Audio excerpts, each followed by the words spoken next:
it. Why are they starting late? But we're live. Welcome to Unleash the Goose, episode 73. How can I profit from that?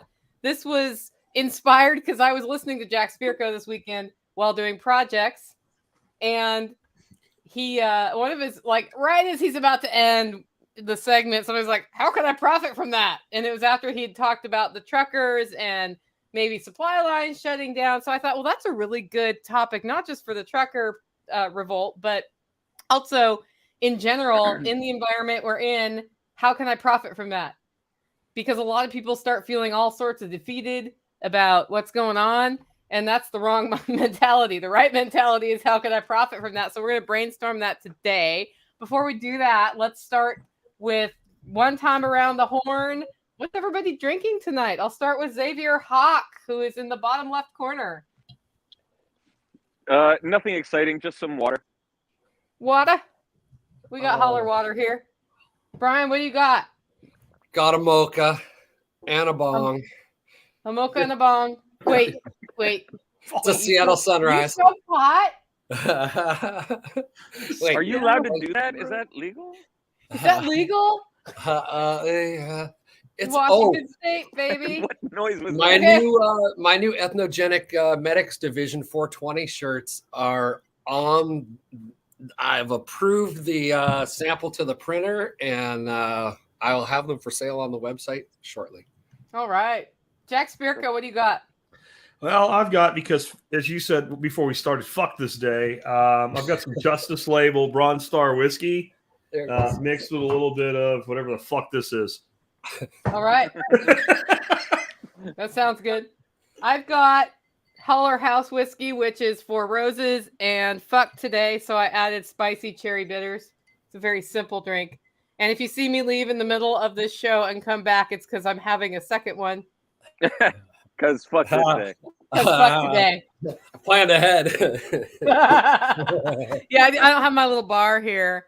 All right, so let's start with this trucker revolt thing, because that's, I think, captured the hearts and the attention of a lot of us and a lot of people in our network, where the trucker caravan went across Canada and now they're protesting, and now other truckers are saying, well, that's a good idea. Yeah. Like, what are your guys' thoughts on all of that? Ooh, you know what you just said that just rang like a bell? You said, won the heart. In Appleseed, as an instructor, the one thing you teach history the whole weekend, the one thing that we taught that everybody had to answer before the end of the weekend was, when and where was the revolution won? And if you taught your sections of history properly, the answer is in the hearts and minds of the populace before the first shot rang out. That's my. Well, and I think that's actually the big victory of what's going on right now up in Canada, is the hearts and minds being won over. People are like, they don't have enough trucks to actually shut down the supply lines. In a way, that's kind of good, because it doesn't cause the truckers to lose popular support. Like some clown on Gab was saying, they need to shut down the Super Bowl. I'm like, that's just going to piss all the people you're trying to win over off. But what we've already seen happen, and I've got multiple contacts in Canada telling me, like, in my town, if you would have went to the grocery store 4 weeks ago and not wore a mask, you'd have been escorted out by security. Cops would have been called to come get you if you refused to leave, things like that. And now, like, 20% of people are walking around maskless in the store, and nobody's saying nothing. And then every day it's another person and another person and another person. And I think that's the big victory there, is that it's woken people up to the fact that they actually have the power. Yeah. And I think that's better than if there were 50,000 more truckers doing it and everything was completely shut down and people didn't have food. It's the symbolic nature. And then it's the Ottawa government and the federal government of Canada and Groundhog Trudeau flipping their shit. Like, it went from 16 days ago, it was a small fringe minority of extremists, to this is a national emergency. The entire city of Ottawa was shut down. They stole the truckers' gas, and the judge is like, no, fuckers, you can't just go take their gas, and made the cops go give it back. And then people are standing up, man. And that, to me, that's the victory. Yep. And the GoFundMe thing. So I was told yesterday that 47% of the truckers are Sikh. They're not even white supremacists, right? And Trudeau. They're not was even like- white supremacists. Now, They're Sikh not even guys are white pretty supremacists. serious White. about wanting to live free.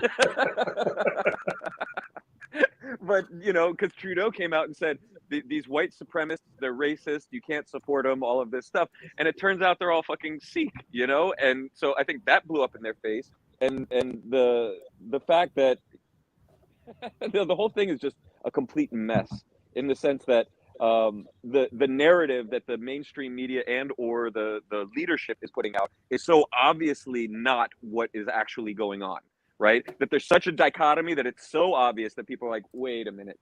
And Yeah. so GoFundMe took all of their money, and I'm hoping that a lot of people start suing GoFundMe because they said they're giving it back. They said they're giving it back because We've gone back and forth like 4 times. So yeah. Well, what the fuckers pulled was, we'll give you a refund, but you have to ask for it. So then on social media, click off everywhere and go, don't ask for a refund. Call your fucking credit card company and tell them the bastard stole your money and issue a chargeback. So if you gave $25, it's going to cost them $50 by the time they give it back. And trust me, as a vendor, you never fucking win when somebody issues a chargeback against you through the credit card company. So the smart move is going to be for them to give it back. But I think Give, Send, Go already raised like $6 million to replace it. So yep, they have. And the other bit to this is that I lost it. You lost your other bit? Yeah, I lost the other bit. That's okay. It'll come back to you. Okay, so why did they centralize their fundraising, right? Send all the money to one point so that it can be absconded? Like anyone that has a Venmo or a Cash App address, you just put out your post like, my truck's running low, Jimmy Joe at Jimmy Joe's. Boom, he's got 20. I don't understand this need for everybody to run to a centralized service to give to. I mean, you're on the Telegram chat with the 45,000 truckers. If one of them needs some shit, they'll say they need it, and you send to them.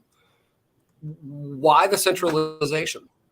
Well, because the other systems aren't as good yet, right? Like I'm on a group called Trucker DAO that people invited me into, and they're trying to put together a DAO, a crypto DAO for the truckers, like to replace what happened with GoFundMe. Why make it so complicated?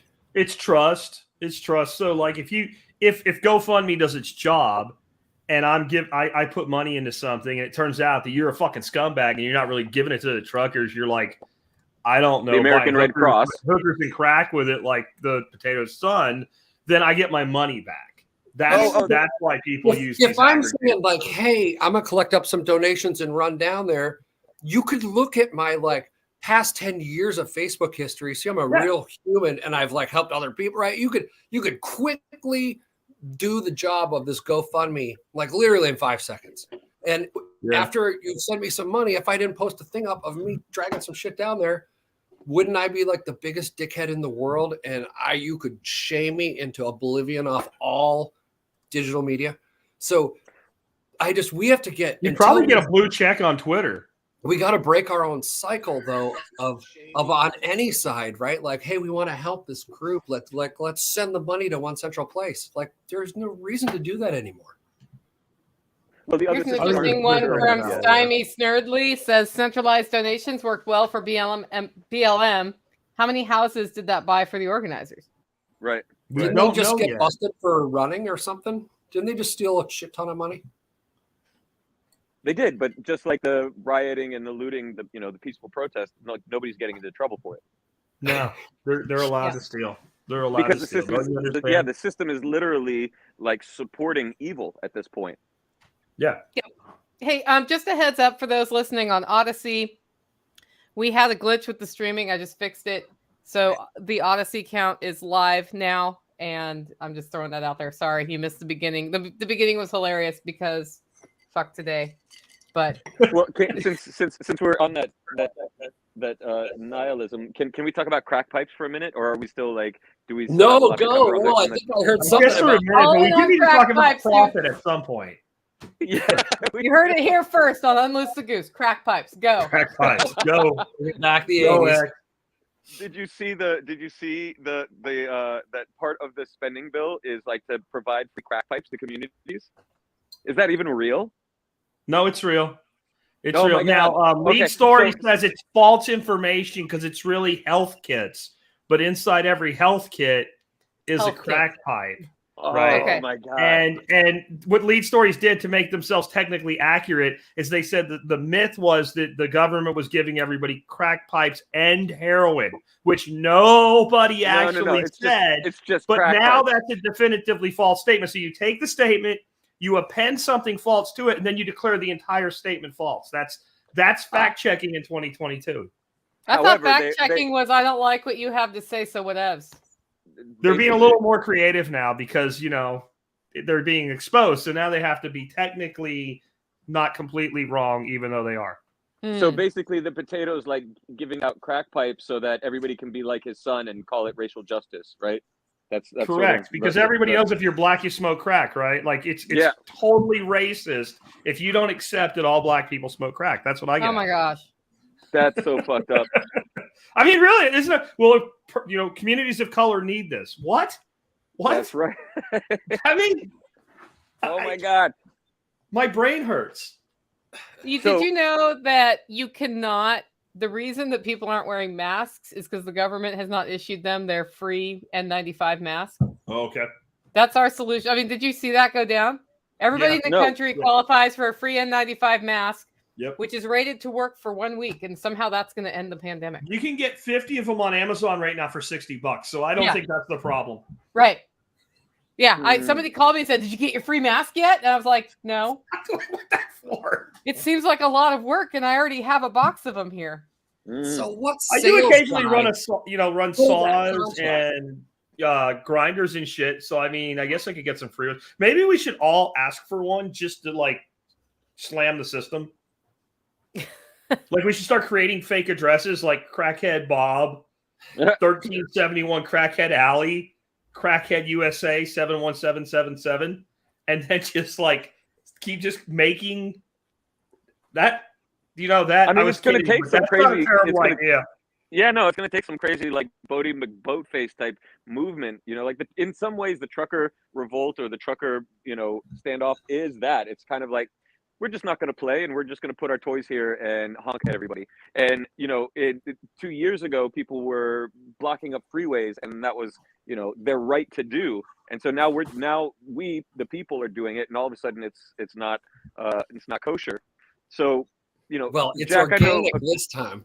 Before it was bought and paid and sent. Well, there's a lot of things that were like, you could talk about January 6th being that like that too. Like people were just peaceful being invited in, and now they're terrorists locked up for years, right? Whereas people were literally burning down cities and communities, and they're walking scot-free and heralded as heroes. Like it just doesn't make sense. So Jack, a couple episodes ago, you were like, "This is the beginning." It's only going to get more drawn out from here. This thing is going to spread, and is that what we're seeing? I see truckers like starting to gather in the lower 48. So, how's that going? Is your It's prediction on coming. point? It's coming, but it may not happen. And it may not happen because, to quote Emperor Palpatine and me, it is all happening as I have foreseen it. So on the 4th of January, I made a tweet, and the only reason I made it as a tweet is because it puts a timestamp on it so you can prove you did it. And I said Omnicon, and I spelled it Omnicon, right, is mild very much so much so that they will soon say that they won with the vaccines and lockdowns, and that we have to remain ever vigilant and continue to get boosted and blah, blah, blah. But it's basically, this is it. It's over. So all of a sudden, like some of the biggest lockdown, mask mandate, vax pass states are like, yeah, we don't need to do this anymore, because number one, it is a viral attenuation flame out. But the other thing is there's this thing coming up this year. It's called The elections. And they're like, fuck, like totally bummed. And people will be like, oh, he's all happy about it. Look, I'm always happy when a politician loses his job. Right? I mean, I don't care which one it is. I don't vote, but they know, just being a pragmatist, they know they are screwed. The Potato and Chiefs freaking approval rating is like 34%. Like presidents with 55% approval ratings lose in the midterms and lose the House and the Senate, right? I don't even know if there's ever been a president going into the midterms with an approval rating in the 30s. Like, I don't know if that's ever happened. And those are the polls from like CNN.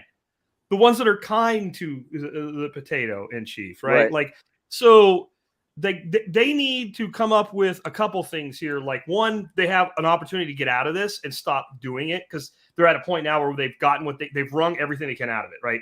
Like, you're not going to run an ad with David Crosby saying, "Don't do drugs, man, and get the vax." And then all of a sudden somebody that has gone this long without it's going to be like, you know, oh yeah, let's do it. I should go do it, right? Like, it's you've gotten what you can get, and now it's actually hurting you. So they need a way to back out. So you got this crash in cases, crash in hospitalization, crash in deaths. Now they're admitting what we said the whole time that made us conspiracy theorists. The hospital numbers, bullshit. It's everybody in the hospital that has it, not everybody that's in the hospital from it. Same with the death numbers. They even had like the I don't know why, but they call this chick the baby butcheress on CNN. It's like their doctor, their doctor on staff there. Yesterday say it's time to take the masks off kids. So all of these people are coming up with this, hey, gee, look, it's time to stop. And she was saying shit like, well, we always said it was temporary. And all of a sudden now, like, it's time. So I also think they see the trucks coming. And they're afraid of what it means if the trucks get there before they change their mind, because Trudeau is fucked. Because now if he backs off, even if he wants to, it looks like he lost. So if you're a mayor, a governor, a congressman, I think all of the provinces all like went maskless. It's like, they're like, fuck this, right? Yeah. But now if you're in the United States and you're looking at this and you're like, if we let it happen here, and then when I do what I'm going to do anyway, eventually it's going to look like they won. So what do? It's like when you're not going to get picked for a team and you're like, I don't want to play for you. Right? Like, you're just heading it off right from and I think that's what's going on. So from the original question, sorry it took so long to get here because it fucked this day.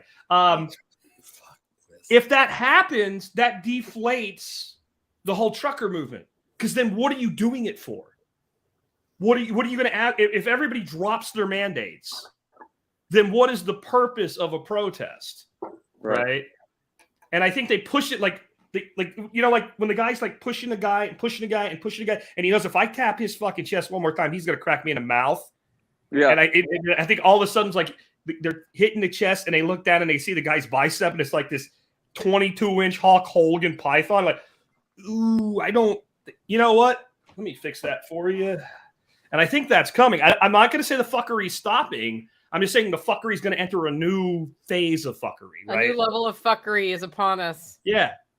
Yeah. I think the next push is going to be, I think we're really going to go into a big push on we all have to eat fucking fake meat and climate change. And they're going to take everything they've gained from this and roll it into that, because this one, I'm not saying that they willingly are giving it up, but I think they've got, like, once you get what you can get and the pushback you're going to get isn't worth it anymore, you go to the next stage. So that could head off the truckers' revolt. Yeah. And give them time to automate the fucking trucks. You know? Because that's what they want to do. Like, and if you think that this is going to speed that up, in my opinion. Oh, I for agree. sure. Yeah. Oh, I mean, yeah. truckers do say they'll never be replaced, but they will be replaced. What do you guys think a car? We're supposed to be talking about money, right? So what do you think a car is going to be worth in 2026 that was made prior to 2025 before the kill switches go in? A lot. But do we have enough numbers? The skill set of knowing how to disable the kill switch is going to be worth. But is this inevitable, right? Is it just a long slog to, totalitarian biomedical enslavement? Or, like, do we stand up and do something? I was telling this to somebody today, like, we don't have the numbers, and the numbers of people who, like, I know a lot of multi-millionaires who are building bunkers, building bug out locations, prepping, doing all of these things and having plans for the collapse of civilization. But are they doing anything to stop it? Nope.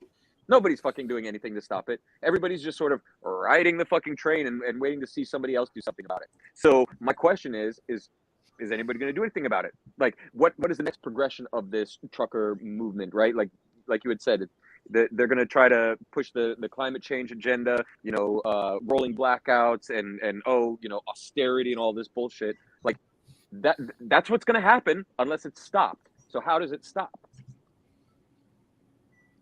Hi, Jon Dowie. I don't know. I don't think it stops. Hey, John. Jon How are Dowie joins us. What are you drinking, Don? $2.50 a 12-pack Shaw's Supermarket Diet Ginger Ale. Sounds horrible. Yum. Fuel for Great. the No. machine. Don't encourage him. You saw my face, right? It's got bubbles in it. I'm happy. Bubbles. Oh. This has bubbles in it. It's called carbonated holler spring water. Yeah. Mm. Can't do soda water, man. I don't know why. Oh, it's just training. Yeah. It's kind of like learning how to like beer. I did that when I was like 15, though. Yeah. I learned to like soda water when I was 15. Yeah. That's a really good question. Is it inevitable or can we get out of it? And I think about this a lot because, you look at historical examples of this same situation happening in society, and it's just like, well, if this happens, then that happens. And it just kind of happens. But during those times, there's always this layer that it doesn't happen to, who figure out how to opt out. And so we've got like the cool thing about the trucker revolt is that it's basically peaceful and it makes the ass clowns look like ass clowns, right? And that brings more people down into this layer of, oh, I don't have to go there and do that thing that I don't want to do. And it empowers more people to be that layer, because the way you end up in that layer is you choose to be in that layer. And some of us who choose to be in that layer, if it becomes violent, will die, is what it is. But a lot of people in that layer are just there. They're just like, no, it's kind of like a toddler. When you're trying to discipline a toddler and they've decided they're just going to do what the toddler's going to do, sometimes the toddler just does what the toddler does. And that's where we are. We're like the toddlers. I like the toddler analogy because you only push so far with disciplining a toddler. And the reason you only go so far is eventually, if you push it far enough, you hurt yourself more than the toddler. You end up punishing yourself, right? It's easy to punish a 12-year-old. You just take away all their fucking mobile devices, or you change the password on the Wi-Fi, right? And then they suffer and you don't. With a toddler, if you push too far, you're like, fuck this. This makes me miserable. And I came up with a slogan back in December: be the gremlin in their system, right? And it's kind of the same theory. Like, we need to be the ones like just fucking shit up, right? And not doing it by like burning stuff down, but by just building parallel and building our own economies, building our own relationships and things like that. And that doesn't mean we don't sell into their economies. It just means that we do it from our own little bubbles. We kind of stick our head up out of the bubble and take some money and go back down inside. And then you're like a toddler. And then when they try to reach in, you cry and you bite them and, you spit all over them. And then you roll over and throw a tantrum. And then you go do it again, Dowie doesn't even have a toddler yet. And he's nodding knowingly. Well, he knows it's coming. Okay, .com cowgirl over there said, side hustle 2026, car kill switch de-installer. So I agree. That was the whole topic today, right? Like, this trucker thing is going down. Shit always goes down. As soon as you take yourself out of the working a jobby job and you could do anything at any time, anything you can make money on. So anytime anything happens, things are moving and going on. Yeah. That's how every new regulation has created a new position of how to get around it, helper of some type. It's so that's the topic of that's the attitude, but you just have to like there's every single thing where there's a block is a way to make money. Right. So we look at the trucker revolt, and it may lead to some light on the store shelf situations, right? And we've already got, so in my network, we have this guy who once a week goes shopping in Tennessee and compares prices of stuff. So he like looks at what a 2x4 is at Lowe's and goes to the same store every time and says, this area is light on whatever. And sometimes it's cat food, and sometimes it's chicken, and sometimes bacon went up to double. it's something different every time. But we see these rolling shortages. But if the truckers really do stop delivering, we're going to have, I don't know, 2 days before there's a lot of shortages. Yeah. Right? That's kind of what I was getting at earlier, Jack. Though. Okay, all right. Yeah. I don't You see guys this, keep this rolling. I've just got an emergency come up. I'll be back. Okay, yeah. I don't see a total shutdown happening because I don't think we have enough independent drivers in the States for that to happen. I mean, you might get some that like take, they might have 66 days saved up and they'll take those or whatever. But I have a listener who's an engineer and he did the math and calibrations, and it would take 4,400 trucks, half cabbed and half with trailer, half without. So you could have half bobtails to do this. Circling around and parking in the loop around DC to completely shut down DC. Just 4,400 trucks. And they don't have to actually go into DC. Not a single one of them actually has to go into DC proper. It's just the loop. Mm-hmm. And he actually worked it out to like enough space for people to walk between them and figured out exactly. And it's like 4,461. That's the level. Right. But then like, don't the and here's where to park them. Terrorists, and then they are all working at the pleasure of federal licenses. So then they're fucking bankrupt. Yeah. I mean, unless they're willing to shoot it out and be the end, the last stand, isn't that just doing the Capitol thing again? And then we're going to talk about April 6th instead of January 6th. I don't know that it is, because unless they go inside federal, see, they're not on federal property, right? They haven't made a retroactive law yet. And I don't even know, based on the way things are going down in Canada, I don't even need to know that they need to shut down a city. No. I think if you just have a giant fucking truckers rally somewhere where you're not really causing any trouble directly and you just light the same fire. But again, I think this might end up being moot, because I think most of this shit is like, other than New York City, I think New York City will be to removing restrictions what Texas is to legalizing fucking pot. Right? Like, maybe the last guy, fucking Oklahoma legalized it, for God's sakes. Yeah. 5 years ago, you couldn't even get beer at a store, like a regular store in Oklahoma, unless it was 3-2 beer. And they've legalized pot, right? And yeah, I think we're going to be like DC. What do you call it? New York City be the last ones. I think everybody else is going to cave. Well, fucking let them. Who cares? Seattle is still, Washington's still not even talking about lifting shit. It's so commie. Like Oregon and California are already backpedaling as fast as they can because the guy got busted at the ballgame the other day, right? Their citizens have had it. Up here, they're letting them not even talk. We're not even talking about lifting it, but everyone has just started just not. You're supposed to be checked to go into every restaurant or building or whatever, right? It's not even the like fake look at your phone anymore.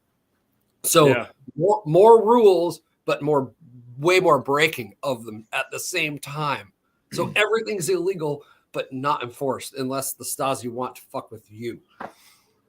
Well, see, that's actually the problem we're in right now. Like, it's one thing if you had lawlessness, true law, like everybody can do whatever the fuck they want. Then we'd figure out how to deal with that, right?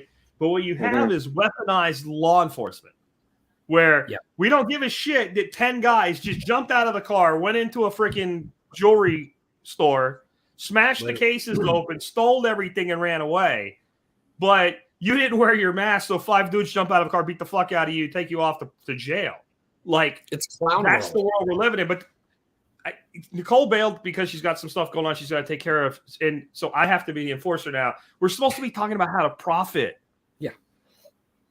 Profit. Make money.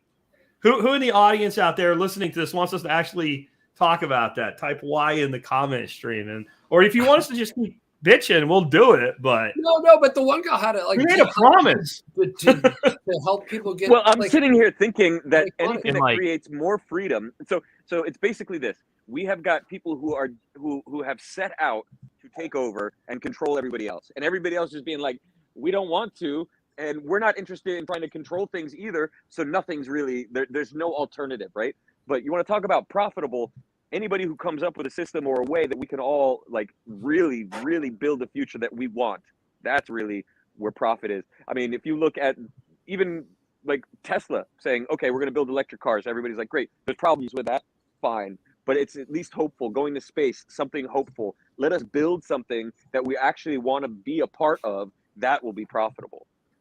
All the way down to fucking giving people cool coffee, to doing, fucking pressure washing people's driveways, whatever it is that actually solves problems and makes life better. That's where profit is. Well, I love that, X, because that's actually what I was kind of planning on saying tonight, because this all started toward the end of an episode where we were talking about the trucker strike and all the shit we've been bitching about tonight. And somebody popped up and said, how can I profit from this? And I was like, how can you profit? Like, right. I don't care if it's like everything you just said is something you can profit from when things are really fucked up and when things are good. Yeah. Right. Like one of the most masterful, actually, there's two of the most masterful hustlers in the room tonight with it is Brian and John. I've seen both of them just like pull money literally out of their ass. John finds like, oh shit, I can get blue barrels and sell them to people, and all of a sudden he's selling more barrels and he's selling produce off his farm. Brian's out slapping fucking sheds together before COVID started and what have you. I mean, like, Brian came on my show one time and he was like just dropping shit you can do to make money. And that's why I think like if people want to profit, they need to start looking at what can you do? And then you also want to look at, well, what can you invest in?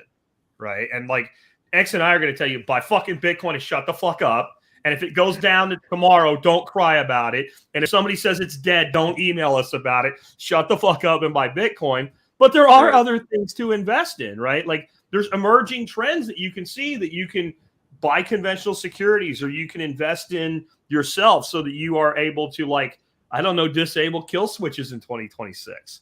Because I'm sure they're going to say they're not able to be disabled, but I'm like, every fucking thing can be disabled. It breaks down to the governor on a deucing and a half that makes it not go over 70 miles an hour. Trust me. Okay. If you give a couple guys long enough to fuck around with something, they'll figure out how to disable it. Okay. Jack's got the perfect point. Okay. Back in econ class, if somebody would have bitch slapped me back then and said, pay attention to this one sentence you're going to need this for the rest of your life. It's a fucking earnings curve. You go through this curve. Every human does by age.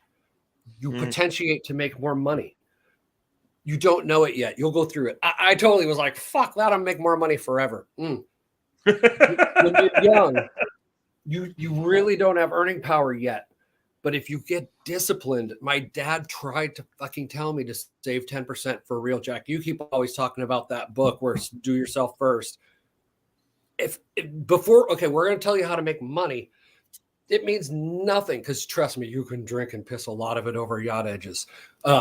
So you first have to believe that at some point you will be making less, right? So if you don't play your cards right on this part of it, you're fucked over here, right? Or you just keep earning more forever because you do less work and your work takes over for you. So that's what he's trying to say. Pay attention. Okay, sorry. Back to the regularly scheduled. Go. You also need to, I mean, it's a holistic approach, right? Because I looked at my business model and said, okay, I have a finite amount of money I can make growing microgreens here and selling them because I've only got X amount of space. And then taking a jump from this amount of space to another amount of space is like this massive investment that might not even be worth it. So on the flip side of that, it's reduce your cost of living, obviously. Like, so, just speaking to your, at some point, why not just keep making more money?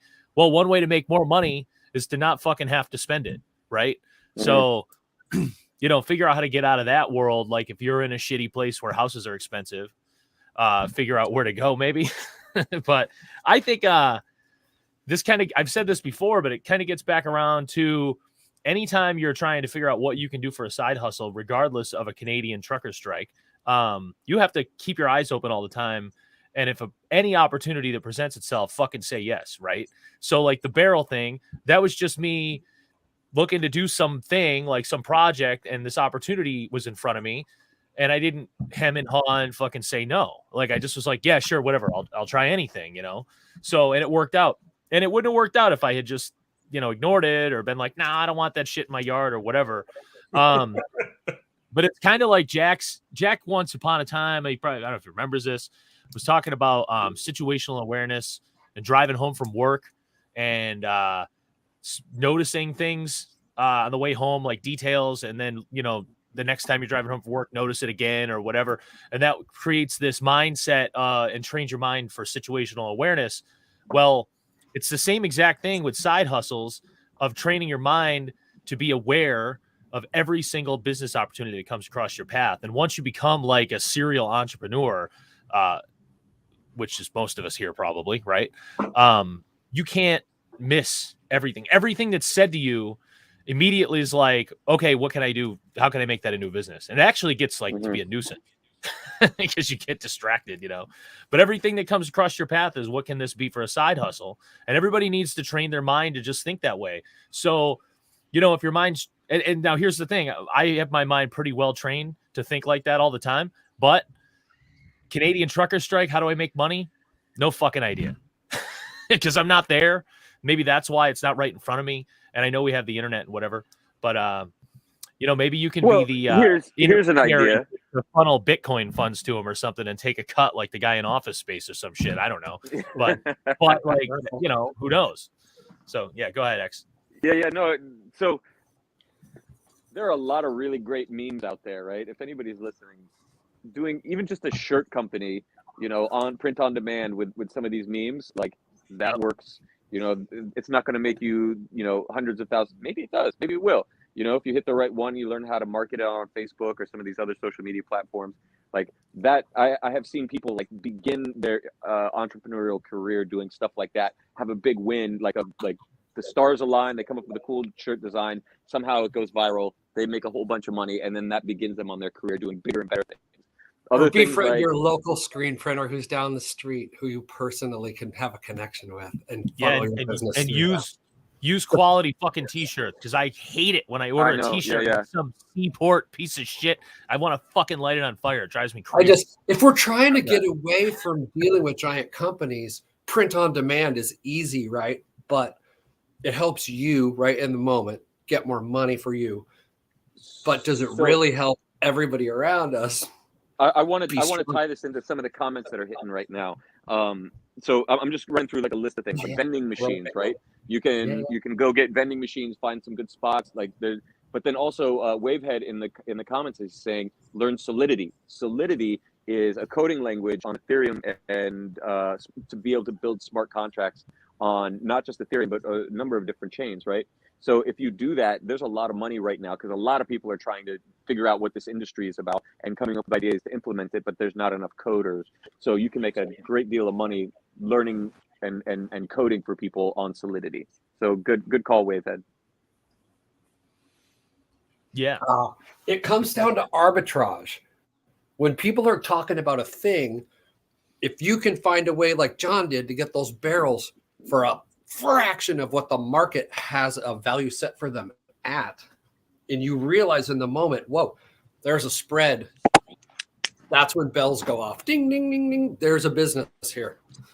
There's like a 25-year-old billionaire. That's in so many things, arbitrage, right? Like, so back in the day, so many things. Labor. I was making about $30,000 a month, a long time ago, using arbitrage with Google Ads. Right? You can't do this anymore, but this used to be a thing. Like, all I would do is just move a bunch of traffic around, just push traffic around with organic SEO. And I would go to like really shitty low tier search engines like 7Search and buy traffic for like a penny a click. And I was running ads for things like heavy construction equipment and shit like that. Something where if you get a sale, it's like an $80,000 and up sale. So those guys are paying $4 or $5 a click for ads, and they were paying out about 50%.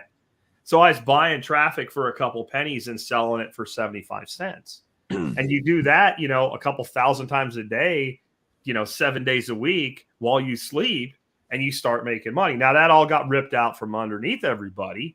It sucked when it happened. And I was pretty young back then and dumb. And I was this close to like quitting my fucking job. And then Google pulled it all out from under the rug. But I never forgot that lesson that like, wow, that was pretty freaking easy. Well, if I can move that traffic around, what else can I do with it? People were doing that on Bitcoin. So in Yeah. the Japanese exchanges and the American exchanges, in fact, one of the youngest billionaires in the world is a guy who was doing that. He figured out there was an arbitrage difference of about like $1,000, $1,000 almost, right? Between the two exchanges. And so he showed somebody and got like $1 million and then took that $1 million and did this just over and over and over again. And now he's a billionaire. Yeah. And it looks to outsiders like people that understand arbitrage and make money on it are making money off of nothing. But really, both parties are happier after the transaction. And so a third party profited. The utility increased for everyone in the transaction. So arbitrage adds liquidity to markets. So when you hear differentials, some people are asking about how to make money off trucks. Let's say you got a truck and a little $500 flatbed trailer. How would you make money off that tomorrow, Dowie? Sell barrels? No. So yeah, you can haul shit. I almost did that a year ago when I was or 2 years ago now. I don't know. I have fucking Corona time lapse syndrome. Whenever that was that shit started, I was freaking out. I have a little Ford Transit van and I have a Dakota and a flatbed trailer, and I was gonna just start hauling shit. I was just gonna go ahead, jump on, Craigslist or Sensor Book Marketplace or wherever the fuck the people are now, and just offer to go pick shit up at Home Depot for yuppies, right? In town hall. And I just didn't end up doing it because I ended up getting busy doing other shit and ran out of time, but it's still always in my back pocket. Like, you can put that ad up, just take it down when you don't want to deal with it. And if truckers aren't doing their shit, right, there's probably going to be a lot more opportunity. So look at me tying that shit back into the subject. Well, yeah, and it doesn't even have to be hauling. It doesn't even have to be hauling in the conventional sense. So when my truck broke down, I needed like 6 yards of dirt from the place just down the road. And I got out on next door and said, hey, I need somebody to do this for me. If you got a pickup truck, a full-size truck can carry 2 yards. So it's probably going to be 3 loads. And this dude responds like, oh, I can do it. I got a trailer. So he has like a standard pickup truck and a dump trailer, and it'll haul about 6 yards of material. And he's like, that's not what I usually do, but it's a dump trailer, so I can do it and just dump it for you. Like, great, fine. And I think he charged me like $50. So great. I don't even have to unload it. He's going to dump it, and then I can do whatever I need to do with it. And I talked to him when he was here, and he's like freaking busy all the time. He's an older retired guy. He doesn't actually do any physical labor like his dump trailer. Well, you can push a button and it's hydraulic. It'll dump. But like if he goes to pick up appliances for you, he's like, fucking put it in the truck. I'm an old man. Like, he plays the old man card. Like, I can't do it. Like, get some guys, put it in the thing. When he gets it to your house, he's like, get it the fuck off so I can give you my money so I can leave. Like, he doesn't even touch anything. And I'm like, are you making a lot of it? He goes, not a lot, but like I'm making like $400 or $500 a week. But it's all cash money. So it's all fence post money. Me, you, and the fence post money. He doesn't take credit cards. He doesn't take PayPal, cash only. He's retired. He's got a retirement income. It's all extra money. And he's like, I could get more work. I don't want to. Because you're lucky I felt like doing some work today when you asked. Because I almost didn't want to do it. Yeah. I mean, like there's tons of people, they need stuff. So just he does delivery and he does haul away, like off to the junkyard. That's why he got the dump trailer. He doesn't do that much material, but then he can pull into a dump and pull forward and dump it. And so when people need a junk service, he's cheaper, but he's like, I don't loan. I'll pull up. Right. Put your shit in there and I'll take it away for you. And yeah, that's all he has is a dump trailer. That's really cool. And there's Turo, right? Which is like the Airbnb for cars. I read somewhere like you could have 2 Airbnbs, 4 cars, a couple of vending machines, and be enough to like have like a 6-figure income, and not have to actually go and do stuff every day. So those are other alternatives as well. You can sell JPEGs. Yeah. Like the 11-year-olds are doing. There was this girl, I don't remember her name now, but she was on YouTube with her husband. And she was kind of, really kind of hot chick. So like she had all the eyeballs because of that. Her name was Heather something. And they did all kinds of outdoorsy stuff. And that was like the real content. Like they did a bunch of jug fishing and stuff. And she's bending over, pulling the jugs out and stuff like that. And it got a huge viewership. But her product ended up being art. She was also big into firearms, and she would shoot guns. And she would set up like a canvas 100 yards away and put freaking spray paint next to it and shoot the spray paint cans, and whatever the fuck came out of it, however it came out, that was her art. And she was selling, and this is before NFTs. I'm like, holy shit, she could be making a shitload of money with NFTs today. I don't know if they're still out or anything, but like, okay, so if somebody can make money doing that and you can't make money, you hate money. That's the reason you have no money. And I think that's like the biggest thing we can give people tonight. Most people don't have money because they hate money. And people will say, I don't hate money. I like money. I'm glad when I have money, whatever.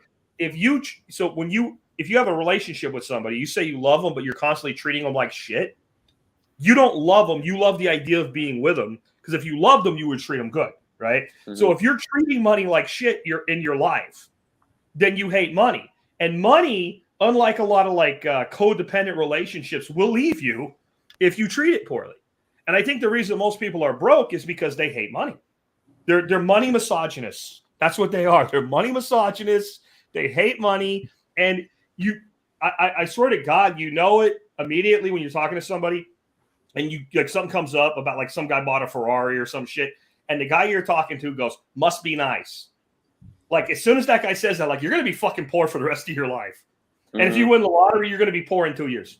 Like if you think that way, like, and the guy that's going to be wealthy is the guy that's like, well, good for him.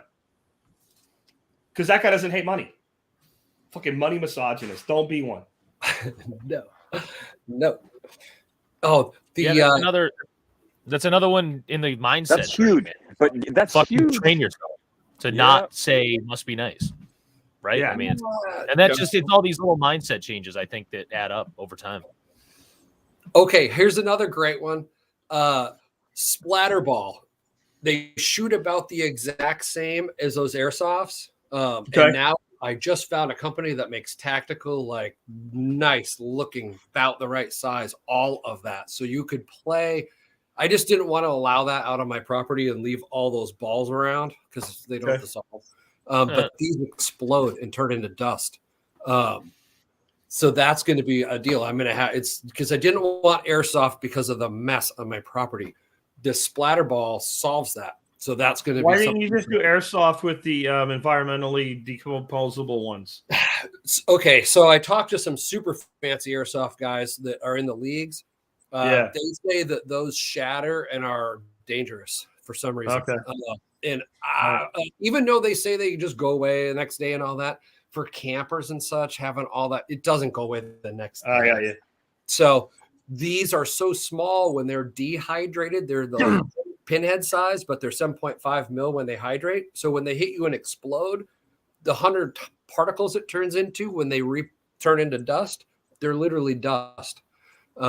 So yeah, that's what I'm thinking about doing, a little Splatterball camping league. So people that want to go out and play tactics, and when they hit you, I let the kid get on me the other day just to try it out, and fuck it, yeah, you don't want to get hit, which is like airsoft, right? Because if you're just going to get hit, you disincentive to not actually play tactically. So anyway, that's a business idea. If you got land somewhere, those guns are like $65 a piece, right? Buy 10 of them. Can hold every 2 hours.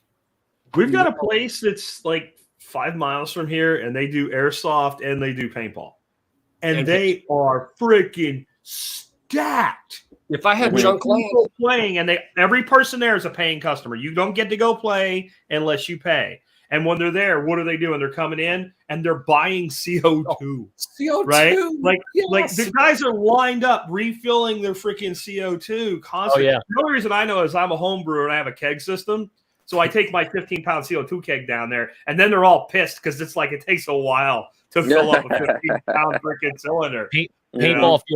Paintball field owners are like fucking pawn shop owners, man. And I used to play paintball a lot when I was a kid. They're the worst. They're like selling you like this little asshole 9-ounce thing of CO2 for like $30. Hey, you gotta get your ass shot out there. You're out of CO2. I got it right here. Some of you guys on the Lots Project land hunt, though, like, right? You want to get a little piece of scrub land somewhere. You got to parlay up something. That's something to do with a really cheap piece of land. I think the whole what do you call it, hipcamp, Brian? I think that's a really good model because you can develop a piece of land so quickly to play that game. So like when I was in Honduras when I was a kid, in the army, we lived in these GP medium tents. And the first thing we did, we went in, we built plywood platforms because it wasn't like you set up the tent for like 9 days. It was a 6-month deployment. So you don't want to live in the dirt for 6 months. So you basically just build a floor frame, and then you decked it with like 1/2-inch plywood.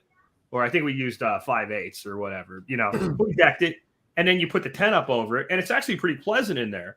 Well, you build a much smaller one. You put some wall tents up and get those vintage-looking awesome white wall tents.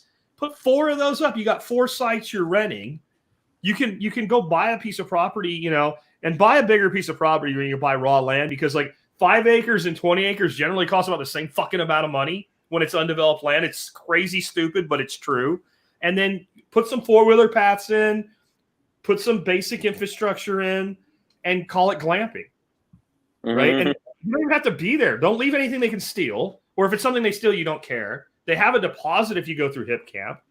And then, like, I thought about going direct with stuff like that. But when I had Brian on my show, and he was like, yeah, if you rent somebody anything to live, they become a fucking tenant.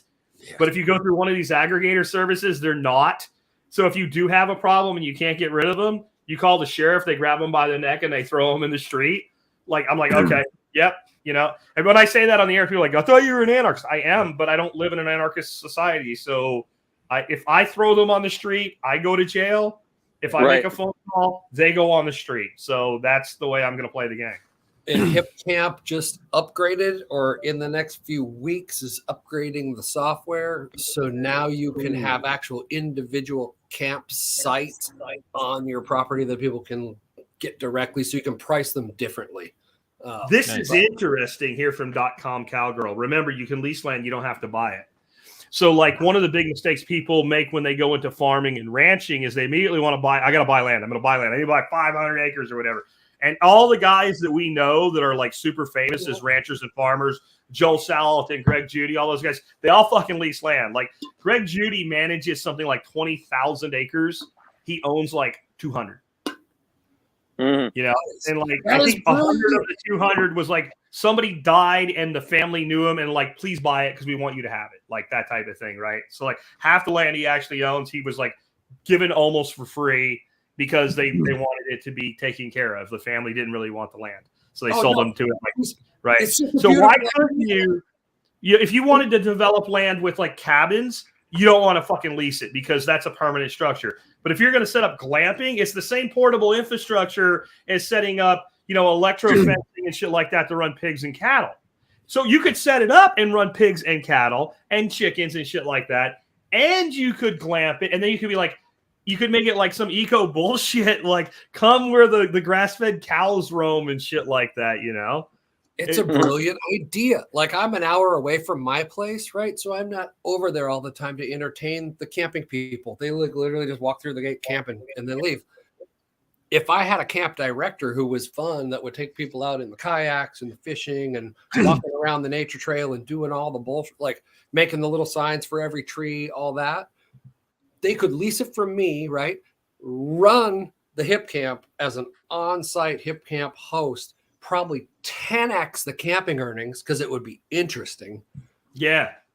And kick me down in the rent. And so whoever said that about leasing land to do something like this, hey, I'll take the deal. Come do the work. .com Cowgirl said that. And then DIY Honda said, we purchased a rental property, rented out the house, which pays for the mortgage payment. And then they farmed the 5 acres of land that came with it. So they wanted a market garden style farm. Like 5 acres is not corn and beans. Like, you're not going to make money doing that. So kind of like a, what's the guy's name up in Canada? The Frenchy guy. I can't think of his name. Curtis. John Paul fucking. Yeah, John Paul. I just said that. I'll be right back. Fortier. Jean Paul Fortier. Yeah. Like he employs like 5 people farming 2 acres. So they wanted to go that model. So instead of buying 2 acres, you buy 5, you rent the house. And I'll tell you who else did that. And you're back into permaculture. Jean-Martin Fortier, Jean-Martin Fortier, right? Ben Falk. So Ben Falk bought his 10-acre piece of land that he's built this incredible permaculture farm on. It's beautiful. He doesn't really run the farm as a for-profit farm. He runs it as like a permaculture educational farm, and it feeds him and his family and his students. Well, when he bought it, it had an okay house on it. He was able to rent the house to cover the entire cost of the land. He brought in a guy with a sawmill and milled and built this beautiful timber frame home he lives in next to it. Almost all the material came off of the land, and he's basically living rent-free in this paradise he built for himself. But if he had moved into the house, none of that shit could have happened. There's no way he could have afforded to do it at that point in his life. So that was the problem as the solution, right? The problem is I can't afford to buy this piece of land, have this house. So I don't remember what he did in the interim. I don't know if he lived in a fucking tent, lived in his car, lived in a van, bought a cheap-ass RV. I don't know what he did, but he did something while he built. He calls it a studio, but it's a beautiful, beautiful house. And it cost very little to build because he got good friends to come in. He had students that were good at, carpentry work and paid them to come back and help. It's like this huge hewn timber beams and shit. It's gorgeous. You could never build that. Like call up a builder and say, this is what I want. They'd be like, fuck you, or do you have $1.5 million? Right. But he was able to do it all with on-site materials and fund it all by just renting the house that was already there.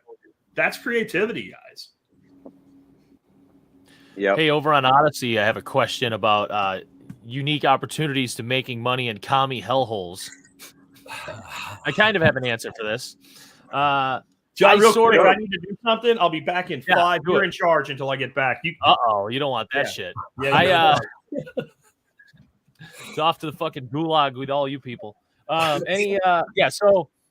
I live in New Hampshire, but the reality is I live very, very close to commie hellholes. And what commie hellholes have in common, I feel, is that they always have pockets of yuppies, okay? And those people, they just love to be separated with their money. So if you have pockets of yuppies, just figure out some service to provide them. Like I was doing landscaping on the side for a while before I started doing what I'm doing now. And that was all just big ass houses and stuff. And that's probably where Tim the Toolman a couple weeks ago we had on makes probably a good amount of his money. A lot of these people don't want to do anything for themselves, or they just don't have time, whatever. I'm not disparaging them, whatever they want to do, but go get that money, man. I don't know. My idea that always keeps coming back to me is I want to buy bags of fucking seed at the feed store and make a bird seed blend and provide a service to people that I'll just go refill your bird feeders and just show up and fill bird feeders. People will probably pay you for that, because they forget, right, or whatever. Yep. And people want that stuff, especially you get older people that can't do it. They want that. Okay, it's spring, sell them, right? Look into and then go track down when the bears are going to Yeah. Okay, so right now, look into how much is soil mix, right, for topping off people's yards in big bags of seed, and literally, whatever the cost is, triple it, and just show up, throw a couple yards on a front yard, rake it in, throw some seed down, collect $300-400. Yeah. Landscape companies one-offs. About this, doing I remember in the late 90s, I was trying to do this thing called Food Not Lawns, where I was going to be offering gardening services, but nobody wanted it then, right? Raised bed thing. Now they want it now. Yeah, I'll grow. Yeah, exactly. On contract, they do nothing except you get them. You even pick it for them and put it on their front porch. That's in their yard. So they literally could have gone the 3 extra feet, but you're going to do it and put it in a basket. It's worth. Yep, and then you go and sell it to get a deal with the restaurants, and I think Curtis even has a program for that. So if you're in a commie hellhole, that means there's a ton of freeloading people around that are making way above average wages that are used to people catering to them. So cater to them. Yeah, and you're probably near a big city. What commies right? Avocado toast. Yeah, right? Avocado toast. I would do avocado toast delivery service. Right. So wait a minute. I'm not even making a fucking coffee. So you do Starbucks, get 2 of the big fucking paper jugs of fucking coffee, go to the fucking Whole Foods, buy a big old bag of fucking avocados, get an inverter and a fucking toaster oven, put it in the back of your fucking truck. Yeah, make pull a up shitty in front food of truck fucking house, make toast points, smear some avocado on them, right? Get your own logoed cups, fill it up with your coffee, and bring it to the commie. Oh, Now, it's I'm saying that to be fucking funny, but I'm actually thinking as I say it, It's a good idea. it would probably It would- fucking work. It No, would work. because okay, make it streamline it a little, right? You see the fucking hot dog carts for sale on Craigslist and shit. They're like $800. Okay, well, figure out how to make something that looks as good as that with some cheap stainless steel, like that diamond plate stuff, right? Make yourself a little cart, put some power strips in it. You're in a commie hellhole, so you're probably gonna ask to have daddy government give you permission to do this shit and give you a permit. But the point is like don't until you get big enough. But whatever, that's different. But the point is like what Jack said, just with like a smallish food cart thing. And fucking avocado toast. These assholes love that shit. I don't get it. Right. It's weird. But like show up at their little fairs or whatever they do. Like, you're gonna have to wear a fucking mask. It's gonna be annoying. But like go to their little I don't know. What the hell do these people do? They get they get outside and they have like a fucking They peacefully rally. protest. No, you go to a fucking peaceful protest. Yeah, they have a fucking rally for the environment or some shit and roll up your little cart with avocado toast and fucking lattes. You forgot. I took coffee and grilled cheese sandwiches down into the chop when it got And taken over. pot cookies.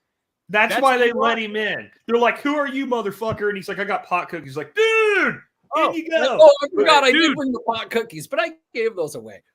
This avocado Well, cart, of course you did. All drug dealers give away the first one free. this avocado toast cart idea is easily converted into a pot selling operation. See now, Very you just easily had somebody done. up and I screwed up and took it away, but they said not avocado walkers. Dog walkers are still very popular. I had a friend of mine named Kathy, lived in New Jersey, and she started doing pet sitting, right? And this is a long time ago, and New Jersey's a commie hellhole, and so it's a lot of spoiled ass people with spoiled ass pets with a lot of money don't want to leave their house during the day. And all she did was go by the house, make sure your dog's okay, pet them, play with them, feed them, take them outside, let them do their business, put them back in the house. And if they took a deuce while you were gone, she would even clean that up for you. She was making $85,000 a year.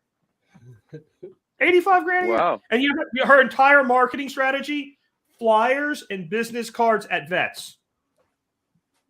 This is what I do. This is the area I serve. Here's my flyers. Would you hand these out to your customers? Here's a box of fucking donuts, right? You give that to the chick at the front desk. Wow. And if she's kind of filling the whole chair out, bring a box back next week. You're in like Flint, right? $85,000 pet sitting in New Jersey. And this is like 15 years ago. She started her business. Like you want another business? Handyman. If you can like run a nail gun without stapling your fucking hand to a board, you can make money as a handyman. I hire handymen all the time to do shit I could do. And the reason is I make more money sitting here than I can ever make framing up a coop. There's no way I can pay myself enough. Like I have a coop I want to build on the outside of my duck house now because I got more ducks and they shit too much, right? And I was going to do it myself. And I'm like, it's such an easy job. And I'm like, okay, take 5 seconds to throw Excel. I threw an Excel. I went, fuck, I can't afford to do it. So the only thing I need is a handyman that shows up and doesn't leave him my deposit money, and not come back because he gets all baked and falls asleep in the back of his van. As long as I got that, I'm hiring a handyman, right? So no, but see, Brian will show up baked and do the job. Yeah, right? All right, fine. Like the dude that was baked on heroin that put our hot tub in, that was great, man. He was teaching me like how to take care of the hot tub. And the whole time he's doing it, he's like pouring sweat. It was the middle of summer and he's slapping bugs off his head. There were no bugs. There were no bugs. We were in the dry season. He smacked about 100 mosquitoes. I didn't see one. And he's like, you gotta put this in like this.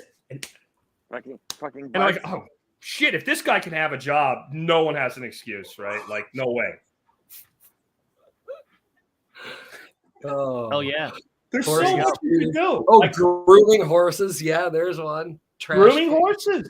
Anybody that owns a horse has more fucking money than brains, in my opinion. I'm sorry. Unless you're like a cowboy on a ranch and you're using the horses to go where like four-wheelers can't. If you own a horse right now, just to own a horse, because your daughter wanted one for Christmas and you actually bought her a pony, you have more money than brains. And you need somebody to do work for you. There's money in taking care of horses. There really is. And I know I pissed off all the take care of people. everything. I'm being funny. I don't really mean that, There are a Fuck lot that. of people that do have horses that have more money than brains, so go groom their horses for them. And Fuck that. one. Give me a buzz. Give me a buzz when horses start laying eggs. Horse eggs. That would be a. Well, would it really be that big? I mean, a horse turd's like, you know. I think you go the other way. John needs coffee. I'll be right back. Oh, that's fucking See, you beautiful. put him in charge and he leaves. Oh, Xavier, you're in charge well, now. he's just taking a piss. Oh shit. Killing me, John. Either that or he's got the bong down there. X, here I got a question. I'm gonna ask you this, and I'm gonna ask Brian, and if John comes back, we'll ask him. Right now, Okay. I take all your fucking money. You have no fucking money. I take your house. I take everything you got. I put you in the back of a truck. I drive you into the middle of fucking like somewhere that sucks, Nebraska. Oh. Okay, take you out in the cornfield. You hitchhike your way into town. You get yourself a job working at a diner, washing dishes. You get you and your family a little place that you at least can put a roof over your head. That's where you are. You don't want to stay there. What do you do next? That's amazing. Okay, so I would dishwash, right, or something like that. Get enough money, start saving, and then start figuring out ways, like vending machines, for instance. You know, $1,500, $4,000, somewhere in there, and start generating cash flows that are small, but will start building up over time. Just rinse, wash, and repeat. Go for like a year, you know, doing that, getting some, you know, recurring revenue, let's call it, something that I don't have to work hard at to get that money coming in. And I would also get my children start to make jewelry and other things, and I'd get all of us, you know, as a squad to be taking our creativity, applying it, and making products that we could get revenue, recurring revenue on, and then get back to my spot of investment and be able to take my money and have my money start working for myself. Good answer. Brian, same question. I'm going to make it worse for you. You don't get Nebraska. You get fucking Kansas. Salina, Kansas. You're washing dishes at the Happy Chef where I spent a Thanksgiving once. Trust me, there is nothing there. You're fucked. You are watching tumbleweeds blow past you as you scrub coffee cups. You got to start over from zero. You have your knowledge, but none of your assets. What do you do? Let's see. What would I do? Pot will grow in Kansas. Yeah, pot will grow in Kansas, but I was thinking I hate the weather there. So the first leap's going to be to someplace warmer and where I can eat super stupid easy, but I work in the diner too. So if it's in the today world, I would hit my social networks and see who had the absolute best opportunity for any kind of labor gig in a warmer spot, and I would fucking move. And go do whatever. I mean, if you hit coastal, you can just trim weed all day for just big money. Well, big money. If Or you have can make avocado toast. Or you can make avocado toast. Yeah. So first I'd get someplace where there's more money floating around. And then for sure, start making some dough and look for, okay, so then I would parlay it up. So you got to do the thing, make any amount of money. So you're going to bump into some just walking around, right?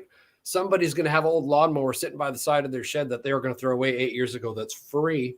So I would say like, hey, Larry, can I have your free fucking lawnmower? And then I'd be doing my diner job, and then I'd be mowing lawns after work. And then when somebody was like, can you haul this shit out of here? I would start the next parlay. Just keep building. Just keep looking around. Somebody else was talking about, back to arbitrage, right? People have assets just laying around. I was just trying to get this across to somebody the other day. The value of a thing is only the value of it to you at the time.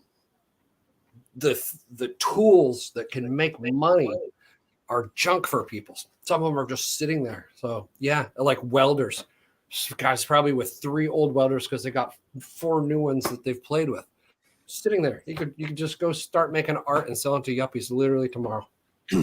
So that's probably weld stupid shit into like flowers and stuff and take it to markets, or make pallet furniture, take that to market. That's pallet furniture is big money. What I liked on that one was I took all your shit, but I couldn't take your social capital. And you leveraged your social capital, right? So, John, I don't know if you heard how this thing happened, so I'm going to do it to you next and put you on the spot if you didn't. You get it. Okay, so, again, now what I'm going to do with you, I'm going to thump you on the head, take you, your wife, and your kiddo. You have none of your shit, none of your microgreens crap, nothing. You're completely wiped out. Even your fucking barrels are gone. And put you in the back of a truck, roll you out, and because I completely fucking hate you, where I'm going to leave you. Oh, I don't know. New York City. Yeah, fuck, right? And now you're really fucked because housing's expensive. So at least they could get a flop shack cheap. And you're in the middle of New York City. You have nothing except your wife and your kids. You don't even have a car. I'll give you. You got $20 in your pocket. And okay. Your wife has 40. Oh, and your kid has a gift card for Denny's for $50. This is nuts because all you're doing is describing my life at fucking 19 years old. But the city's Boston. That's all you did. So I have a cheat code, bro. Don't worry about that. So, but I did it before the internet, right? I did it when my number one fucking asset was a phone book.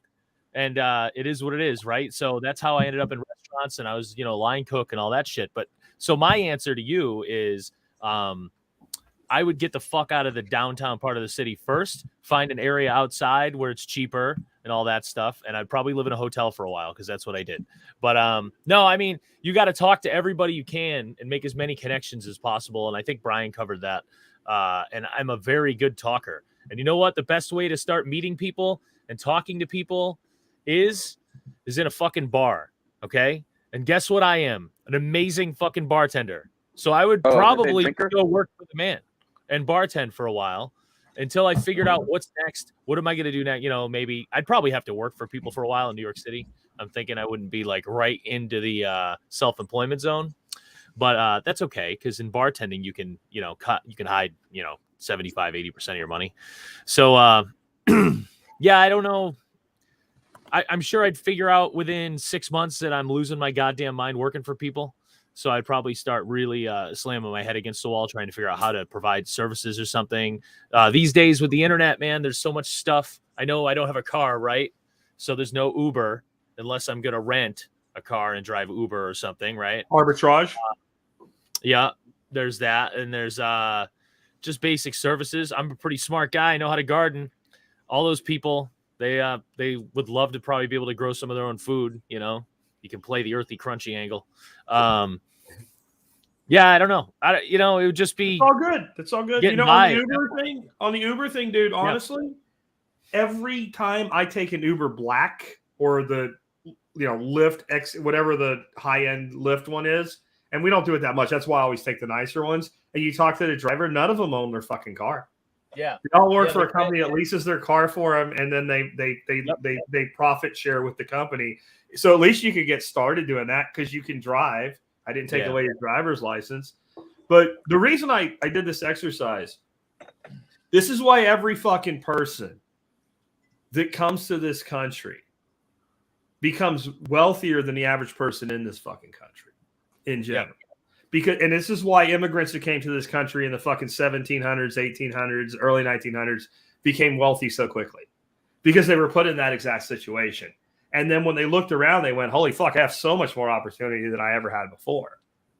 And the reason every one of you had an answer for that, because it's a fucked up question, right? Like, it's not what you expect to get on a podcast, especially when you're on your seventh joint if you're Brian. But you had an answer. Like, it wasn't, oh, I'm fucked, I'll do nothing. It wasn't, I'll lay down and cry.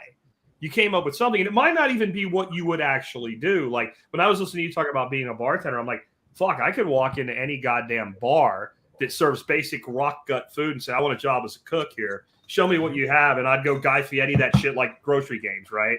And start throwing some fucking high-end shit together with the crap they have. And you could be selling this for so much more, and I'm only going to work from fucking 4 to 9.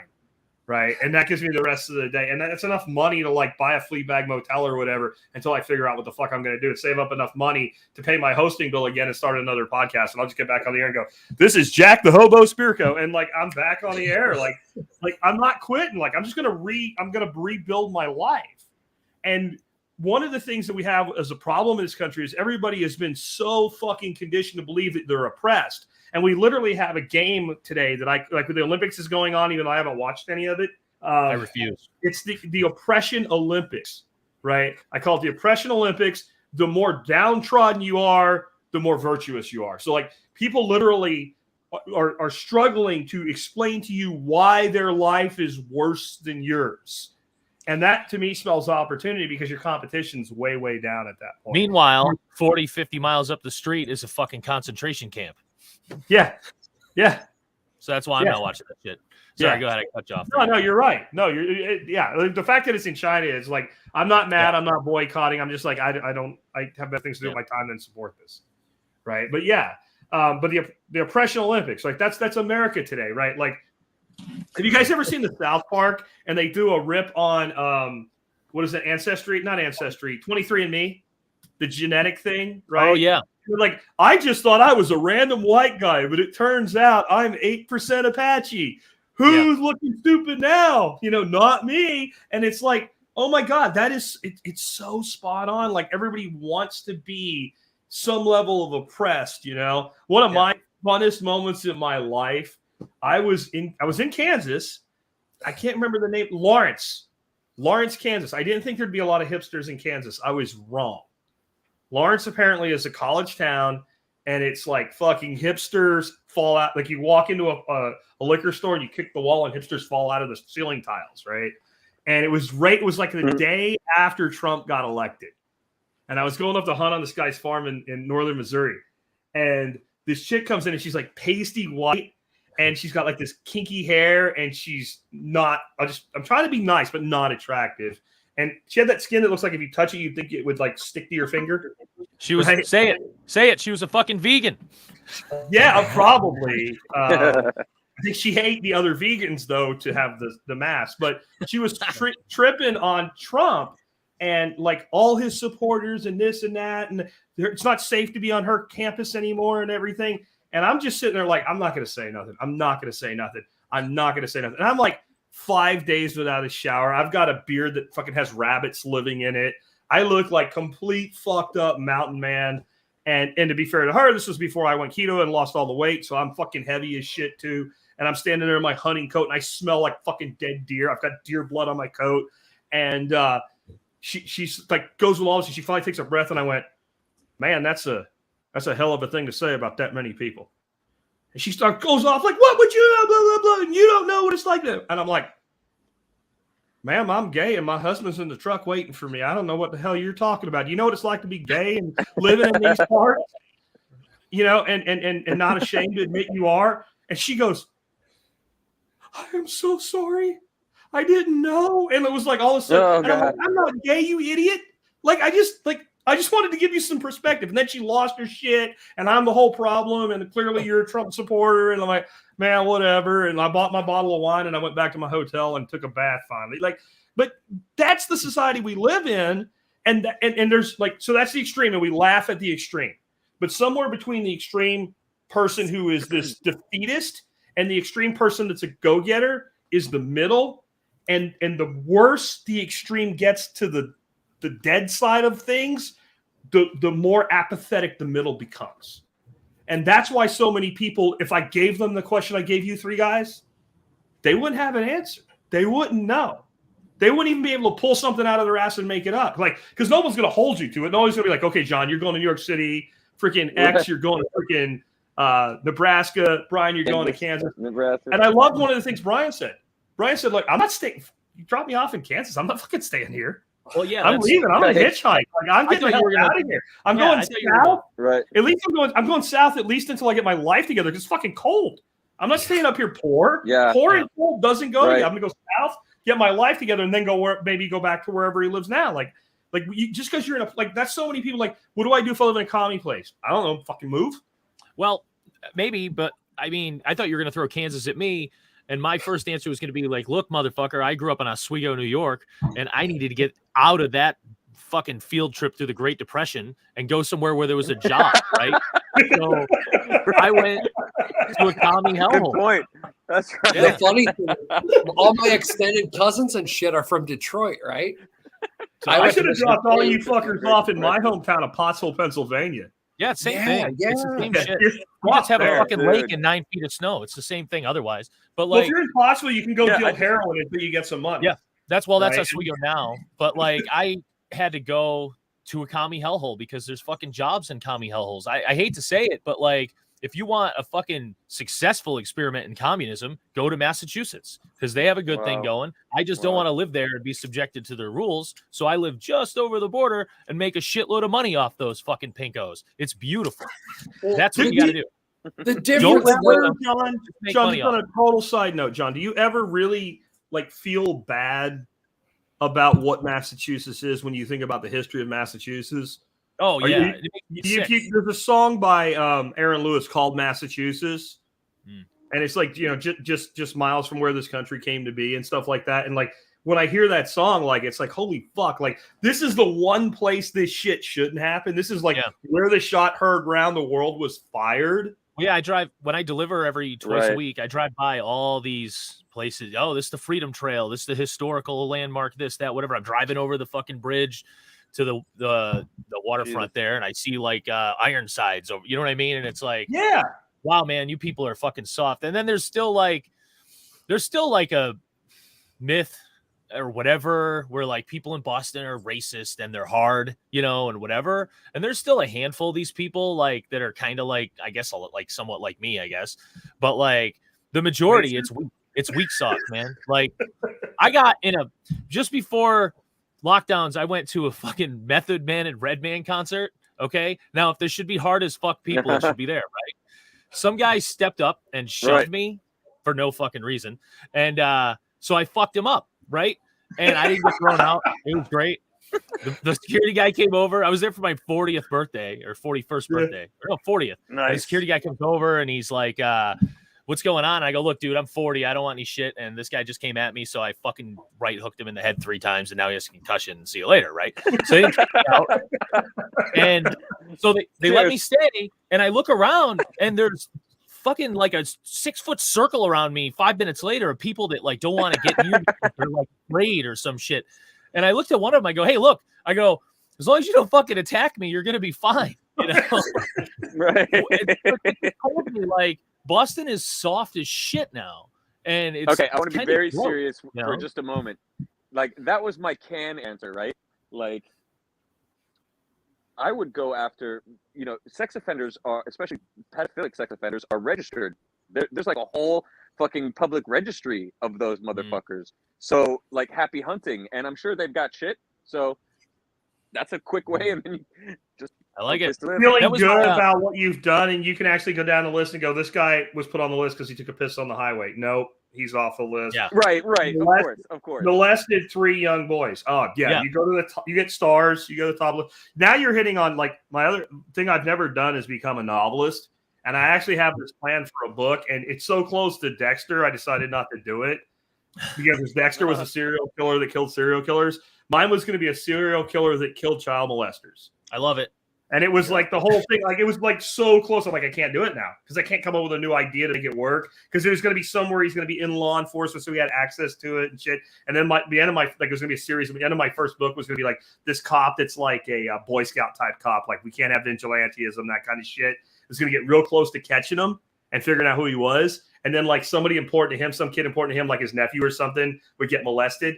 And then you think he's setting a trap, and he's basically fucking leading the killer to the fucking guy that did it and walks the fuck away. And that was the end of the first book. And I was like, that's so badass. And then my son's like, have you seen Dexter? And I'm like, no. He's like, you got to watch Dexter. I watched Dexter. I'm like, I'm on. fuck.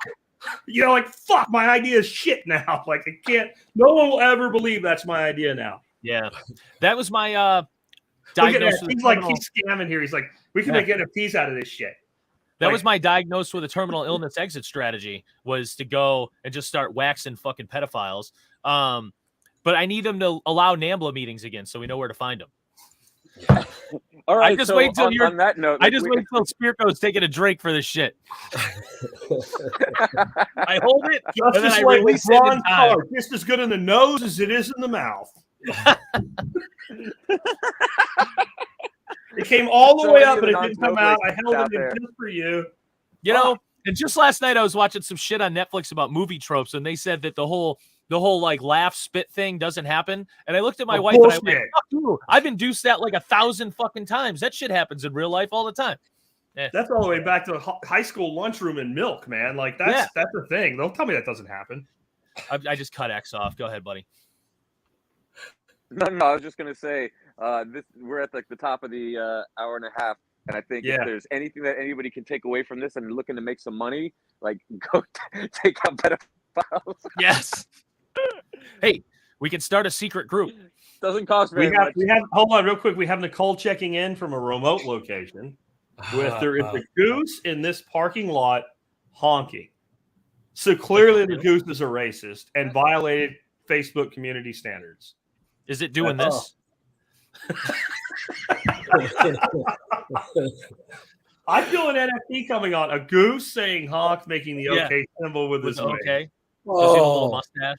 I think take napalm to it. Oh man. Napalm the goose. All right. To Xavier's point, we are coming up on an hour and a half. We do need to wrap up.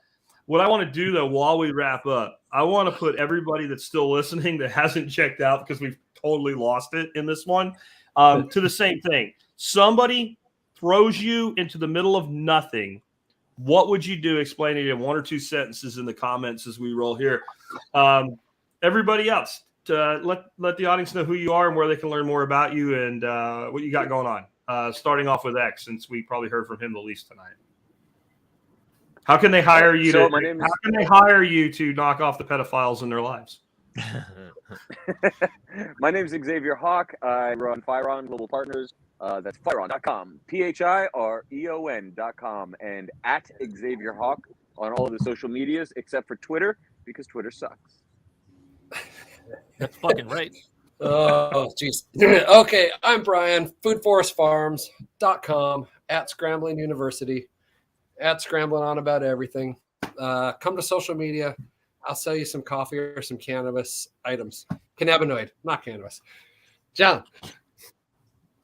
I don't know, man. John from Dowie Farm. You can find me at dowiefarm.com. That's my cell number on the homepage. So just go ahead and shoot me a fucking text. Buy some greens. I don't know. If you're in the New Hampshire, southern New Hampshire, in Massachusetts area, and you want some don't send dick pics to John. Or you're a chef. If you're a chef, let me know. Yeah. Well, I'm gonna since our mistress of ceremonies had to leave, Nicole Sauce. I want to throw out a shout out for her. You can find her at Living Free in Tennessee. You can find her coffee at hollerroast.com.